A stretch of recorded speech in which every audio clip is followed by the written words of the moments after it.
Bapak Chandra Putra Negara. Selamat siang Pak. Selamat siang Pak Chandra. Adrian.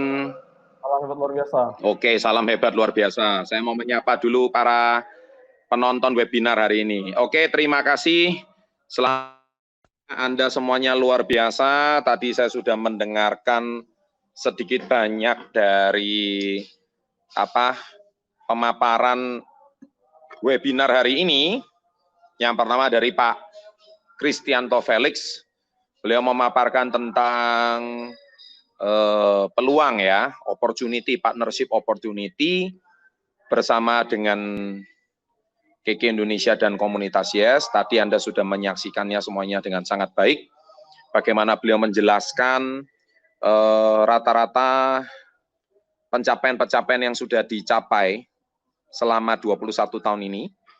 Dan yang mana kita baru saja menerima rekor muri sebagai perusahaan yang saja menerima penghargaan sebagai perusahaan yang memberikan reward traveling ke luar negeri begitu banyak. Dan menyambung dari omongan atau pembicaraan tadi, testimoni dari Pak Adril, saya sangat terkesan. Beliau masih berusia 20 tahun, tapi semangatnya dan wawasannya, yang terpenting wawasannya, bukan cuma semangat. Kalau anak muda bersemangat itu biasa, ya. Tapi anak muda yang tidak bersemangat jauh lebih banyak. Karena anak muda itu adalah rata-rata usia bimbang, usia bingung, masih bingung menemukan jati diri. Usia di mana mereka itu bingung melangkah, saya sekolah kah atau kuliah? Saya kuliah kah atau kerja? Ya, saya kerja di sini kah atau kerja di sana? Saya mau usaha kah atau lebih baik jadi karyawan? Ataukah saya lebih baik melamar jadi PNS kah atau tidak? Nah, ini usia kebimbangan karena usia masih meraba-raba tentang masa depan. Nah, di komunitas YES ini, anak muda justru kita arahkan supaya tidak bimbang. Bagaimana mereka itu supaya bisa menemukan masa depannya dengan lebih baik. Bagaimana kita bimbing dan kita bantu keluar dari kebimbangan. Makanya banyak pertanyaan-pertanyaan yang sebenarnya bukan tidak berkualitas, tapi karena anak-anak muda di komunitas YES ini memang wawasannya sudah jauh di atas rata-rata, sehingga menganggap pertanyaan itu tidak berkualitas. Padahal sebenarnya bukan pertanyaannya tidak berkualitas, tapi memang wawasannya belum nyampai. Ya, karena ya maklum bacaan bukunya berbeda, tontonannya berbeda, kualitas wawasan buku yang dibaca juga berbeda, tontonan channel YouTube-nya juga lain. Ya kita nggak bisa salahkan kalau pertanyaan mereka tidak berkualitas. Sebenarnya bukan tidak berkualitas, tapi belum nyampe. Nah, setelah masuk di komunitas YES ini, baru dosis pertanyaan kita itu dinaikkan, sehingga wawasan kita itu pasti berbeda. Oleh sebab itu ya jangan kaget kalau usia masih 20 udah dipanggil bapak, udah dipanggil ibu. Ya mungkin di luaran ya risih, janganlah saya masih 20 kok dipanggil bapak, emang gue udah bapak-bapak gitu, ya nggak seperti itu. Nah ini salah satu contoh ketidaksiapan kita untuk menyongsong masa depan. Makanya sekarang pemerintah kan ada program prakerja. Dan lucunya program prakerja pemerintah ini tahu menggandeng apa? Menggandeng vlogger, menggandeng blogger, menggandeng influencer. Aduh, saya juga nggak habis pikir. Berarti pemerintah ini kalah satu step dengan blogger dan influencer. Mereka harusnya belajar sama komunitas YES, di mana kita sudah mampu mencetakkan banyak wirausaha yang mandiri.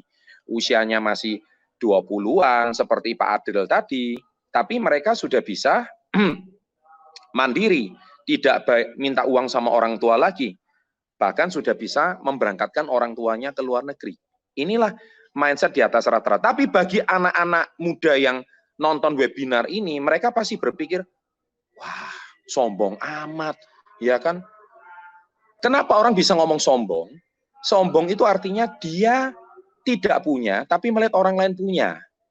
Ketika orang lain menceritakan apa yang dia sudah capai dan dia punya, dan dia belum punya, dia akan ngomong sombong.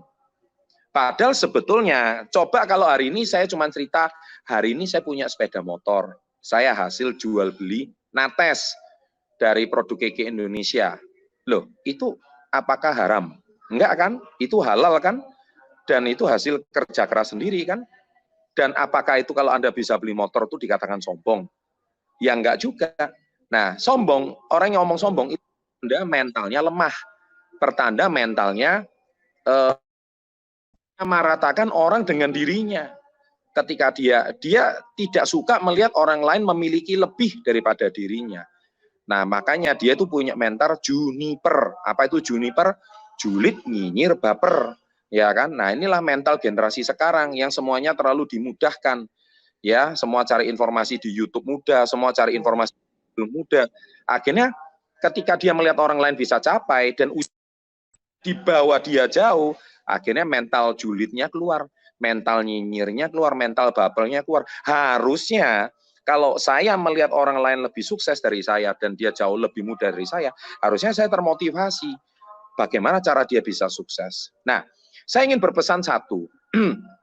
Sekarang banyak anak-anak muda itu terkesan pengen membuat startup, ya, startup. Jadi startup mungkin contohnya jualan kopi. Saya perhatikan sekarang satu jualan kopi, semua jualan kopi. Anak-anak muda sekarang satu jualan snack, semua ikut jualan snack. Kemudian satu jualan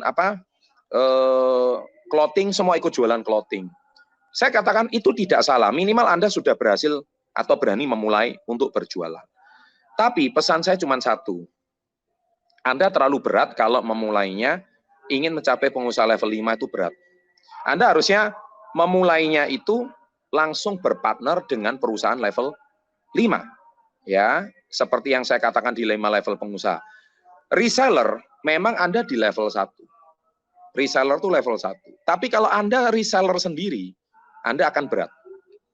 Anda harus, kalau mau berhasil, berpartner dengan perusahaan level 5. Baru Anda bisa di skill up, Anda baru bisa naik. Kalau Anda misalkan masih sendiri, itu terlalu berat. Oleh sebab itu saya sangat menyarankan, sebaiknya Anda itu berpartner. Saya ulangi lagi, berpartner dengan perusahaan level 5. Kalau Anda kerja sendiri, itu berat. Makanya ketika berat, dia udah berusaha capai setengah mati, akhirnya lihat orang lain sukses, maju mandiri, jadinya nyinyir. Contohnya seperti Adrian. Adrian MC kita sama Adriel tadi. Itu anak muda usia 20 tahun, masih mahasiswa. Kenapa penghasilan bisa puluhan juta rupiah per bulan? Net. Net loh ya, itu tidak bayar hutang bank lagi loh. Net. Anda mungkin bisa ngomong nyinyir, baper. Enggak, karena mereka itu berpartner. Nah, itu pinternya. Mereka belajar jadi reseller di perusahaan kami, dan mereka berpartner. Jadi kata kunci partner itu penting. Ini industri 4.0. Industri 4.0 bukan bicara siapa kuat, siapa yang menang. Bukan. Tapi siapa yang pandai kolaborasi, saya ulangi ya. Siapa yang pandai kolaborasi, itulah yang akan menang di industri 4.0. Ngapain Anda melawan KK Indonesia? Perusahaan kita udah 50 cabang. Ya, perusahaan kita aset sudah ratusan miliar, mendekati triliun. Anda mau lawan kami, berat. Anda baru starting usaha Anda. Nggak salah sih, tapi Anda mau lawan kami itu berat. Lebih baik Anda berpartner sama kami. Ya, mungkin bisa saja anak-anak muda sekarang itu, idealismenya gini, bangun brand Anda sendiri, bangun. Ngomong itu tidak semudah nulis kata-kata di sosmed. Saya mau berpesan sama anak-anak muda. Anda boleh punya idealisme, boleh. Tapi sekali lagi, daripada Anda digila sama perusahaan besar, lebih baik berpartner. Toh perusahaan ini juga perusahaan yang adaptasi dengan 4.0. Daripada Anda hari ini menggunakan idealisme Anda sendiri, toh akhirnya hancur. Anda tidak tahu cara manajemen, Anda tidak tahu apa itu operasional, Anda tidak tahu apa itu finance, Anda tidak tahu apa itu management skill, Anda tidak tahu apa itu leadership skill, Anda tidak paham apa itu bagaimana purchasing, Anda tidak tahu bagaimana cara impor, Anda tidak tahu bagaimana cara membuat badan POM, Anda tidak tahu bagaimana cara menggaji karyawan, bagaimana menemukan karyawan yang tepat, bagaimana menemukan izin, bagaimana membuat perizinan, kemudian bagaimana membangun cabang, kemudian menemukan supervisor yang tepat. Loh, Anda sendiri sudah pusing kan saya ngomong kayak gini kan. Itu semua permasalahan perusahaan level 5. Daripada Anda capek itu semua, kami udah siapkan semua. Anda tinggal berpartner sama kami. Dan nanti kesuksesannya bersama-sama. Mumpung perusahaan kami belum go public. Kalau go public nanti Anda sudah nyesel. Nah, itu aja pesan dari saya. Ya, jadi selamat Anda hari ini ngambil keputusan. Tadi sudah disampaikan semua sama Pak Adril. Anda semua sangat luar biasa. Ingat pesan saya, tulis di kolom komen. Daripada Anda membangun perusahaan dari level 0 sampai level 5, lebih baik berpartner aja. Berpartner dengan perusahaan level 5, Anda suatu hari akan sukses bersama-sama. Ya, sukses selalu dan salam hebat luar biasa. Oke, terima kasih Pak Chandra. Materinya sangat luar biasa.